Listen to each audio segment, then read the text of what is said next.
다 함께 찬송가 425장을 찬양하겠습니다. 찬송가 425장입니다.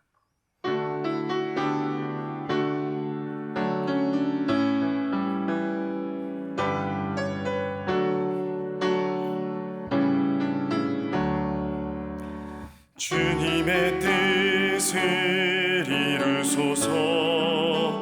고요한 중에 기다리니 진흙과 같은 날 빚으사 주님의 형상 이루소서.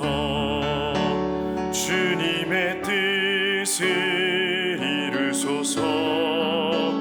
주님 말 앞에 엎드리니 나의 맘속을 살피시사 눈보다 이게 하옵소서. 주님의 뜻을 이루소서. 병들어 몸이 피곤할 때 권능의 손을 내게 펴사 주옵소서. 주님의 뜻을 이루소서. 온전히 나를 주장하사 주님과 함께 동행함을 만민이 알게 하옵소서.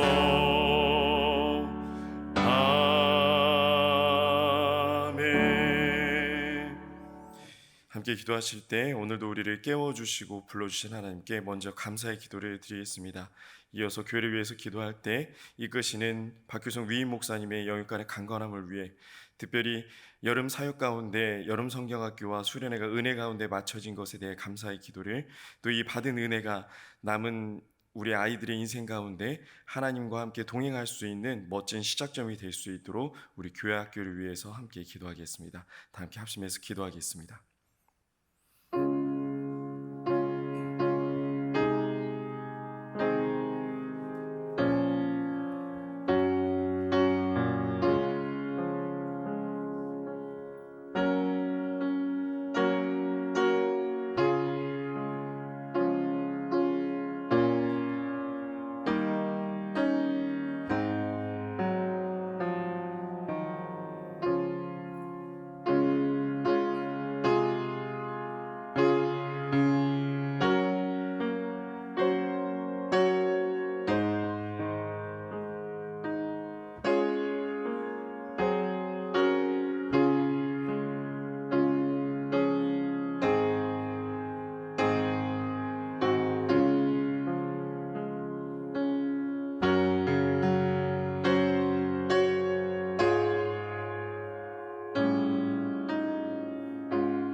하나님께서 우리에게 주시는 말씀은 사무엘상 24장 1절에서 7절까지 말씀입니다. 구약성경 449쪽에 있습니다. 하나님의 말씀을 함께 교독하여 읽겠습니다. 제가 먼저 1절의 말씀을 읽겠습니다. 사울이 블레셋 사람을 쫓다가 돌아오매 어떤 사람이 그에게 말하여 이르되 보소서 다윗이 엔게디 광야에 있더이다 하니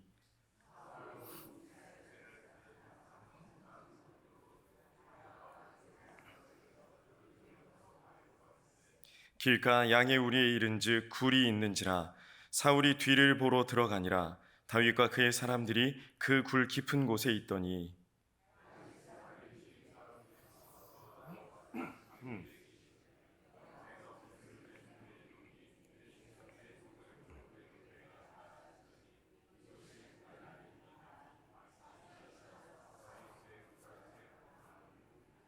그리한 후에 사울의 옷자락 뱀으로 말미암아 다윗의 마음이 찔려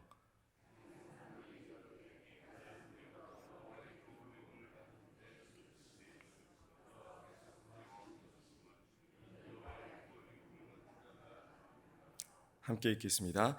다윗이 이 말로 자기 사람들을 금하여 사울을 해하지 못하게 하니라. 사울이 일어나 굴에서 나가 자기 길을 가니라. 아멘. 네, 살다 보면 지금이다, 이 타이밍이다, 절호의 찬스다라고 여겨지는 때가 한두 번씩은 있을 것입니다. 누가 봐도 지금인 것 같습니다. 놓치면 다시는 기회가 오지 않을 것도 같습니다. 그래서 우리를 사랑하는 친구들이, 아끼는 사람들이 이렇게 말합니다. 이거 하나님의 뜻이야. 하나님께서 지금 너에게 이 모든 상황과 여건을 선물해 주셨어. 지금이야 라고 이야기합니다. 그런데 이 말만 듣고 절호의 찬스라, 또 절묘한 타이밍이라 믿고 움켜잡았는데 엉뚱한 결과가 오기도 합니다. 역전의 기회인 줄 알고 잡았는데, 이제 인생의 고통이 끝날 줄 알았는데, 또 내 삶에 새로운 삶이 시작될 줄 알았는데 이전보다 더 큰 고통과 아픔이 찾아올 때도 있습니다. 아차 싶지만 이미 때는 늦어버렸습니다. 우리 믿음의 사람들은 이 절묘한 타이밍, 세상 사람들이 말하는 절호의 찬스가 찾아왔을 때 더욱 하나님 앞에 엎드려 기도하고 말씀으로 무장해야 됩니다. 말씀만이 우리에게 무엇을 선택해야 될지, 언제 어떻게 해야 될지 지혜를 알려주실 줄 믿습니다. 그런데 이 일이 생각처럼 쉽지만은 않습니다. 지금 절호의 찬스가 왔는데, 내 눈앞에 지금 있는데, 이제 한 걸음만 내디디면 가질 수 있는데, 게임이 끝날 것 같은데 그 자리에서 잠시 멈추고 기도하고 말씀 읽는 거 사실 쉬운 일이 아닙니다. 그런데 다윗이 그렇게 했습니다. 지금인 것 같은데, 부하들이 이야기하는데 지금입니다, 취하십시오, 죽이십시오 라고 얘기하는데 다윗은 그렇지 않았습니다. 다윗은 골리앗을 죽이고 이스라엘의 영웅이 되었습니다. 왕이 계승 1순위에 있었던 요나단과 목숨을 나누는 친구까지 됐습니다. 요나단은 자기 생명처럼 다윗을 아끼겠다고 맹세했고 실제로 그렇게 행했습니다. 또 다윗은 사울의 딸인 미갈과 결혼하면서 이제 목동 출신에서 왕가의 일원이 됐습니다. 사무엘 선지자가 자신에게 기름을 부을 때는 왜 나에게 기름을 붓지? 왕족도 아닌데 왕족에게 기름을 부어야 되지 않나 의아했을 텐데 이제는 이 기름 부음이 믿어지기 시작했을 것입니다. 모든 것이 하나님의 뜻 가운데 이렇게 진행이 되고 있구나. 이렇게 시간이 지나다 보면 내가 기름 부음 받은 자로서 왕이 될 수 있겠구나. 그렇게 생각했을지도 모릅니다. 그런데 이렇게 사람들이 보기에 절묘한 타이밍에, 완벽한 때에, 좋은 찬스에 사울이 질투의 눈이 멀어 다윗을 죽이려고 했습니다. 사울은 다윗을 여러 번 죽이려고 시도했는데 계속해서 실패하니 초조해졌습니다. 이때 다윗은 요나단을 만났습니다. 참 요나단 대단한 사람입니다. 성경에서 요나단 이야기를 그렇게 많이 다루고 있지는 않은데 말씀을 쭉 읽다 보면은 다윗이 하나님의 사람으로 살 수 있었던, 믿음의 사람으로 끝까지 걸을 수 있었던 원동력 중에 아주 큰 원동력이 바로 이 요나단이었습니다. 요나단이 다윗을 만나 이렇게 얘기합니다. 나 왕위를 포기하겠다. 정말 쉬운 일이 아니죠. 하나님께서 다윗과 함께 하시기를 진심으로 바랬습니다. 또 다윗이 왕위에 오르면 믿었다는 겁니다. 확신했다는 얘기입니다.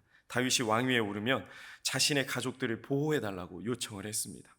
더군다나 하나님께서 다윗의 대적들을 치실 것을 진심으로 기도했는데 이 다윗의 대적 중에 누구도 포함됩니까? 바로 자신의 아버지 사울까지 포함이 됩니다. 우리 사무엘상 20장 17절에 요나단이 다윗을 얼마나 사랑했는지 한번 같이 읽어보도록 하겠습니다. 다윗에 대한 요나단의 사랑이 그를 다시 맹세하게 하였으니 이는 자기 생명을 사랑함 같이 그를 사랑함이었더라. 요나단이 그저 다윗에 대한 호감으로 다윗을 사랑했던 것이 아닙니다. 다윗이 하나님의 사람인 것을 확신했기 때문입니다. 하나님께서 다윗과 함께함을 확신했기 때문에 다윗을 사랑할 수 있었습니다. 사울은 이렇게 다윗을 사랑하는 요나단까지 죽이려 했습니다. 다윗은 더 이상 예루살렘에 머물러 있을 수가 없었습니다. 이스라엘 자체에 있을 수가 없었습니다. 그래서 사울이 절대로 쫓아오지 못하는 곳으로 도망갔는데 그만 블레셋까지 도망가게 됐습니다. 블레셋 가드라는 곳으로 도망간 다윗은 자신의 신분을 숨기고 블레셋에 망명하기 위해서 가드 왕 아기스에게 찾아갔습니다. 못 알아볼 줄 알았나 봅니다. 시간이 꽤 흘렀기 때문입니다. 그런데 아기스 왕의 부하들이 다윗을 알아봤습니다.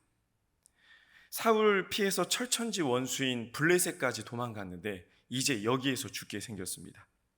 사무엘상 21장 13절 말씀을 보면 다윗이 살기 위해 이런 짓까지 했다고 기록합니다. 미친 사람처럼 보이기 위해서 대문짝에 그적거리고 수염에 침을 흘렸습니다. 그적거리며라고 번역된 히브리어가 에타우라는 단어인데요, 휘갈겨 쓰다라는 의미도 있는데 치다, 들이받다라는 뜻도 있습니다.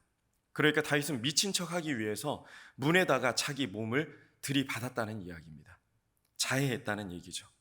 또 수염으로 번역된 히브리어는 자칸이라는 단어인데요, 장로를 뜻하는 작행과 같은 의미가 있습니다. 위엄, 존귀함을 상징하고 이 시대의 고대 근동 지역 남자들은 수염이 자존심이고 또 목숨과 같은 것이었습니다. 우리가 보기에는 살기 위해서 수염에 침 좀 흘리면 어떠나라고 생각할 수도 있는데요, 조선 후기에 보면 우리나라에 단발령이 내려졌을 때 어떻게 부모님께 물려받은 머리카락을 자를 수 있냐, 차라리 목을 잘라라 라고 머리카락을 지켰던 사람들이 있었던 걸 보면 어느 정도 이해가 됩니다. 아기스 왕은 이렇게 생각했을 것 같습니다. 살기 위해 이 정도 일까지 다윗이라는 영웅이 하지 않을 거야. 이런 치졸한 일을 하지 않을 거야. 그래서 부하들을 핀잔을 줍니다. 나에게 미치광이가 부족해서 미치광이를 또 데려왔냐라고 핀잔을 줍니다. 확신했을 것입니다. 한때 이스라엘의 영웅이었는데, 골리앗까지 때려잡았는데 어떻게 그런 영웅이 이렇게 비열한 짓까지 해서 살아남으려고 했을까? 자존심이 이렇게 없나? 라고 생각했던 것 같습니다. 다윗도 그런 마음이 들지 않았을까요? 내가 한때 영웅이었는데, 사무엘에게 기름 부음을 받고 차기 왕으로 지목까지 받았었는데, 왕의 사위가 돼서 왕가의 일원이 되었는데, 왕위 계승 1순위였던 요나단 왕자의 절친이 되었는데, 이제 다윗이 할 수 있는 것은 미친 척 하는 것뿐이었습니다. 그런데 그럼에도 불구하고 다윗은 포기하지 않았습니다. 끝까지 하나님의 때를 기다립니다. 저 같으면 포기했을 것 같습니다. 우리 같았으면 포기하지 않을 수 있었을까요? 내 기대와 내 의지와 상관없이 여전히 내 삶 가운데 역사하시며 하나님의 일을 이루심을 믿었습니다. 그래서 멈추지 않았습니다. 그래서 걸어갈 수 있었습니다. 여전히 자신은 도망자 신세였고 여전히 생명의 위협을 받고 있었지만 그럼에도 불구하고 다윗은 결코 하나님의 사람으로, 믿음의 사람으로 사는 것을 포기하지 않았습니다. 그러니 우리도 포기하지 않길 간절히 소망합니다. 우리의 삶이 다하는 그날까지, 우리의 생명이 다하는 그날까지 믿음의 사람으로 사십시오. 하나님의 사람으로 사십시오. 또한 다윗은 도망자 신세임에도 불구하고 자기 혼자만 살 궁리를 하지 않았습니다. 내 코가 석자인데 지금 누굴 도와줘? 이런 마음 드신 적이 있으시죠? 너무 힘들고 어려운 상황 가운데 있을 때, 고난 가운데 있을 때는 내 한 몸 챙기기도 어렵습니다. 그러나 우리 믿음의 사람들에게는 결코 이런 모습이 하나님의 사람으로 사는 모습이 아님도 알아야 됩니다. 다윗은 이 어려운 상황 속에서 그럼에도 불구하고 남을 돕습니다. 이스라엘의 그일라라는 지역이 있었는데요. 이 그일라라는 지역에 블레셋이 쳐들어왔습니다. 그리고 이 그일라 사람들이 다윗에게 도움을 요청했습니다. 당시 다윗에게는 다윗을 따르는 300명의 용사들이 있었습니다. 다윗은 먼저 하나님께 엎드렸습니다. 하나님, 제가 지금 이런 상황이지만 그일라를 도와주고 싶습니다.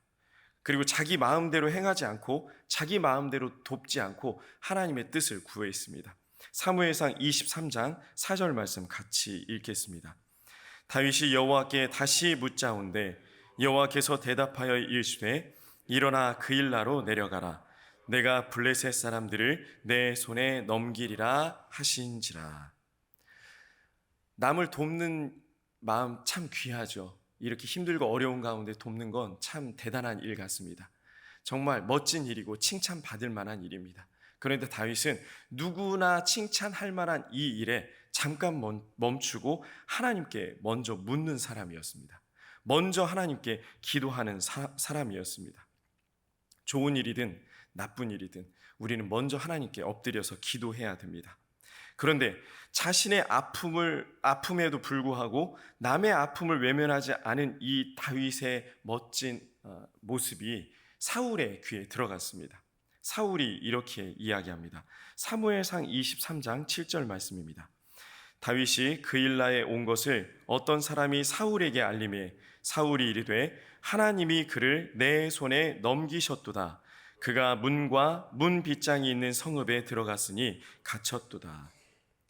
하나님을 떠나서 자기 멋대로 살았던 사울이 이렇게 이야기합니다. 하나님이 그를 내 손에 넘기셨도다. 기도도 하지 않고 말씀도 읽지 않고 하나님을 생각하지 않았던 사울이 이런 얘기를 하니 참 어이가 없습니다. 그런데 우리가 그렇게 살아갑니다. 하나님을 생각하지도 않고 하나님을 의식하지도 않고 하나님의 뜻대로 살지도 않으면서 자꾸 하나님의 뜻이라고 이야기합니다. 내 마음대로 해석할 때가 있습니다. 그일라 사람들은 사울이 다윗을 잡으러 온다는 것을 알고 배은망덕하게도 다윗을 사울에게 넘기려고 합니다. 여러분 같으면 어떻게 하시겠습니까? 나에게 300명의 용사가 있습니다. 괘씸합니다. 배은망덕합니다. 그런데 이 상황 속에서 다윗은 또 기도합니다. 하나님, 어떻게 할까요? 억울할 만도 한데 답답할 만도 한데 또 기도합니다. 하나님께서 그일라를 치지 말고 그냥 떠나라고 말씀하셨습니다.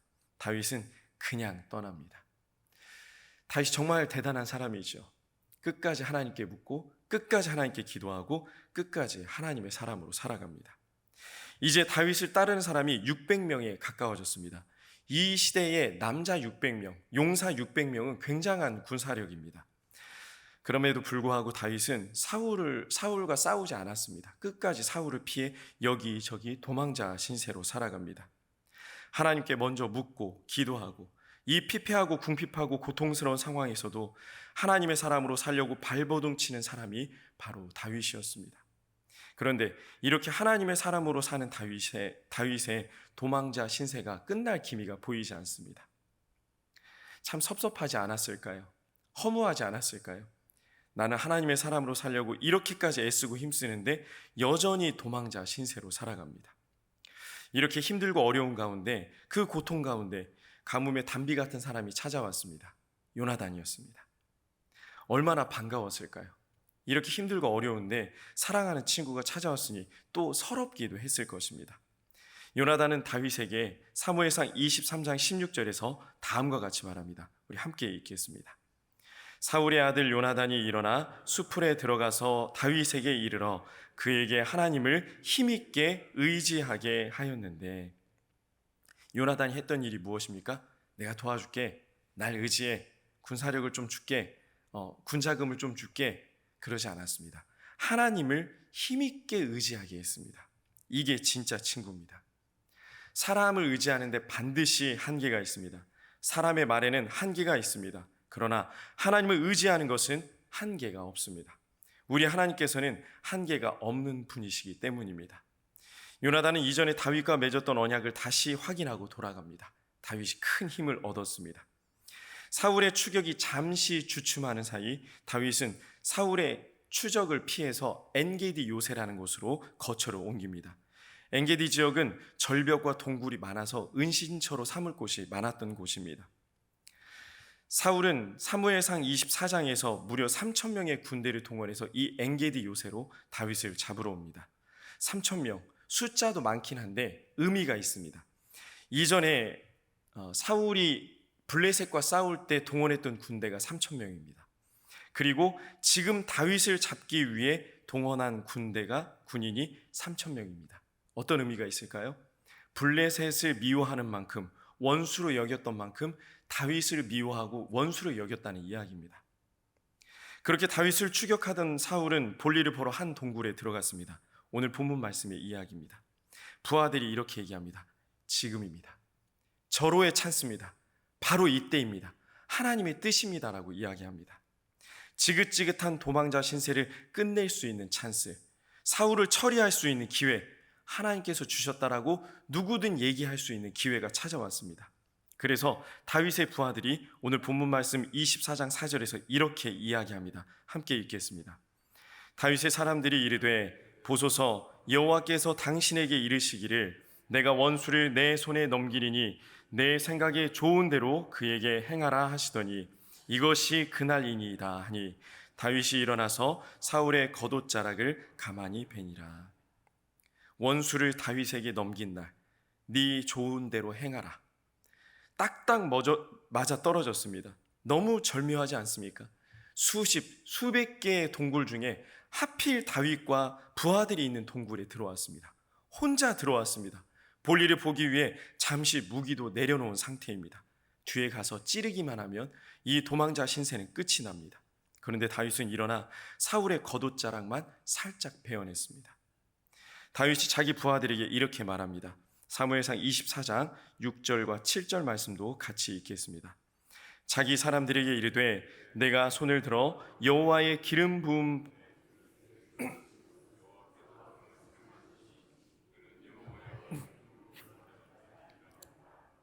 다윗이 이 말로 자기 사람들을 금하여 사울을 해하지 못하게 하니라. 사울이 일어나 굴에서 나가 자기 길을 가니라. 안타깝죠. 만약에 영화나 드라마로 이 장면이 만들어졌으면 시청률은 곤두박질 쳤을 겁니다. 왜 이 기회를 놓쳤니? 왜 이 찬스를 놓쳤니? 답답해도 이런 답답함이 없습니다. 그런데 이 답답함 속에 하나님의 뜻이 있었습니다. 아무리 상황이 좋아도 절묘한 타이밍, 절호의 찬스일지라도 하나님의 뜻이 아니라는 겁니다. 다윗은 알고 있었습니다. 기도하는 사람이었기 때문입니다. 지금은 아니다. 지금은 하나님의 뜻이 아니다. 이렇게 다윗은 부하들에게 상황에 휘둘리지 않고 모두가 들떠있고 모두가 흥분해 있는 기가 막히고 절묘한 상황 속에서도 먼저 하나님의 뜻을 구하고 하나님의 뜻대로 살려고 발버둥 쳤습니다. 이런 다윗의 삶이 좀 풀렸습니까? 아닙니다. 여전히 도망자 신세입니다. 계속 도망을 쳤습니다. 더군다나 24장 이후에 25장에서는 그렇게 의지하고 따르던 사무엘이 죽습니다. 다윗을 위해 어떤 정치적 장치도 마련하지 못하고 그냥 죽었습니다. 다윗을 위한 그 어떤 유언도 없었습니다. 이해가 되지 않습니다. 집에 가셔서 오늘 사무엘상 25장을 읽어보십시오. 그래도 다윗은 하나님의 때를 기다리며 한 걸음 한 걸음 계속 나아갑니다. 나의 때가 아닌, 나의 타이밍이 아닌, 나의 뜻이 아닌 하나님의 때, 하나님의 타이밍, 하나님의 뜻을 구하며 매일매일 한 걸음을 옮겼습니다. 그 걸음이 도망자의 길일지라도 하나님의 사람으로 한 걸음으로 옮겼습니다. 내가 기대하는 타이밍이 아닐지라도, 내가 기대하는 때가 아닐지라도 매일 하나님께 묻고 구하고 기도하는 우리에게 반드시 우리 하나님께서는 하나님의 타이밍, 하나님의 때를 허락해 주실 줄 믿습니다. 조금만 더 힘을 내십시오. 반드시 우리에게 찬란한 하나님의 때가 인생 가운데 옵니다. 끝까지 인내하고 끝까지 기다리고 끝까지 기도해서 하나님의 때, 하나님의 방법으로 이루시는 것을 여러분의 두 눈으로 보시고 여러분의 두 귀로 들으십시오. 목사님, 저는 나이가 많아서요, 이제 아닌 것 같아요. 아닙니다. 하나님의 때는 언제 어떻게 이루어질지 아무도 장담할 수 없습니다. 그러니 포기하지 마시고 오늘부터 다시 기도하십시오. 그 기도 하나님 반드시 들으십니다. 하나님은 기다리고 계십니다. 내 때에 내 방법을 이룰 테니까 조금만 더 힘을 내, 조금만 더 걸어가. 반드시 하나님께서 이루실 줄 믿습니다. 이 기쁨의 맛을 보는 우리 모두가 되기를 간절히 소망합니다. 기도하겠습니다. 사랑의 하나님 아버지, 오늘도 이 새벽에 우리를 깨워주시고 불러주셔서 찬양하게 하시고 말씀을 듣게 하시고 기도하게 하심에 감사를 드립니다. 우리는 지금인 것 같은데, 우리는 이때인 것 같은데 계속 미뤄지고 늦어지는 것 같을 때가 덜어 있습니다.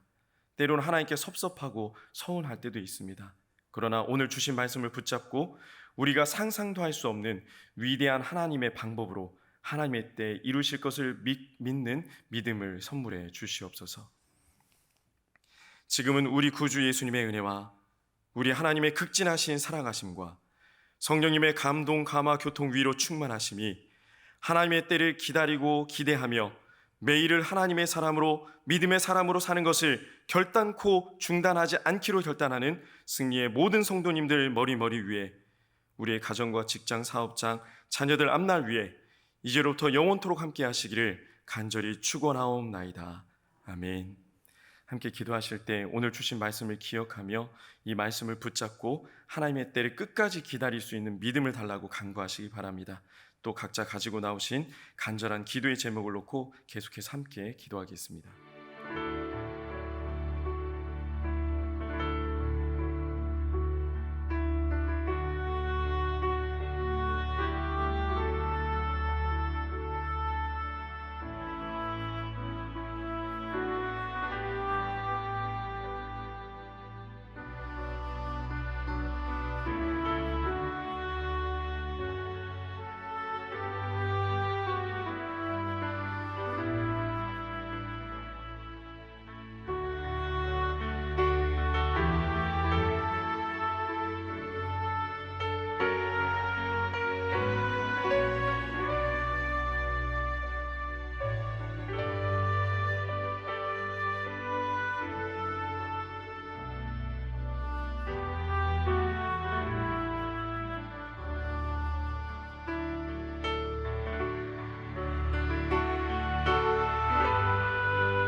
감사합니다.